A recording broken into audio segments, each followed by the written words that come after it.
بسم اللہ الرحمن الرحیم۔ سسرال میں بہت کچھ ہو جاتا ہے، مگر لڑکے والے لڑکی کو عزت دیں اور بیٹی بھی لڑکے کے والدین کو اپنے ماں باپ کی طرح سمجھے۔ ایک مرتبہ نبی پاک صلی اللہ علیہ وآلہ وسلم حضرت فاطمہ رضی اللہ تعالیٰ عنہا کے گھر گئے، دیکھا وہ اداس بیٹھی تھی۔ کہا فاطمہ کیا ہوا؟ کہا میرا اور علی کا آپس میں تھوڑا سا اختلاف ہو گیا ہے۔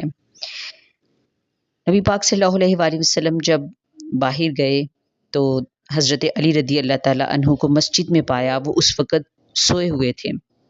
بیٹی کے باپ ہو کر نبی پاک صلی اللہ علیہ وآلہ وسلم خود حضرت علی رضی اللہ تعالیٰ عنہ کے پاس تشریف لے کر گئے۔ کہا اے ابو تراب۔ ابو تراب کہنے کا مطلب اظہار محبت تھا۔ تو نبی پاک صلی اللہ علیہ وآلہ وسلم نے فرمایا میاں بیوی کے آپس میں اختلاف ہو جاتا ہے، مگر میں تم سے ویسے ہی محبت کرتا ہوں جیسے پہلے کرتا تھا۔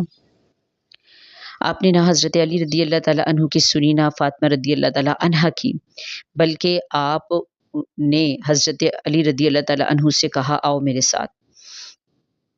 جب آپ گھر گئے تو نبی پاک صلی اللہ علیہ وآلہ وسلم زمین پر لیٹ جاتے ہیں، ایک طرف حضرت علی رضی اللہ تعالیٰ عنہ کو لٹا لیا، ایک طرف حضرت فاطمہ رضی اللہ تعالیٰ عنہا کو لٹا لیا۔ حضرت علی رضی اللہ تعالیٰ عنہ کا ہاتھ اپنی ناف پر رکھا، حضرت فاطمہ رضی اللہ تعالیٰ عنہا کا ہاتھ اس کے اوپر رکھا اور ان دونوں کے ہاتھ کے اوپر اپنا ہاتھ رکھا اور فرمایا کہو ہماری صلح ہو گئی۔ علی تم بھی کہو، فاطمہ تم بھی کہو۔ دونوں نے کہا ہو گئی صلح۔ رسول پاک صلی اللہ علیہ وآلہ وسلم کا چہرہ گلاب کے تازہ پھول کی طرح ہو گیا۔ باہر پہلے ہی صحابہ کھڑے تھے آپ کے انتظار میں۔ صحابہ نے کہا یا رسول اللہ صلی اللہ علیہ وآلہ وسلم بڑے خوش نظر آ رہے ہیں۔ فرمایا ہاں، علی اور فاطمہ کی صلح کروا کر آ رہا ہوں۔ سبحان اللہ۔ بیٹیوں کے کسی کی بھی بیٹی کے سسرال میں جو معاملہ ہو جائے تو اس کو ہوا نہیں دینی چاہیے، بلکہ نبی پاک صلی اللہ علیہ وآلہ وسلم کی سنت بہترین مشل راہ ہے۔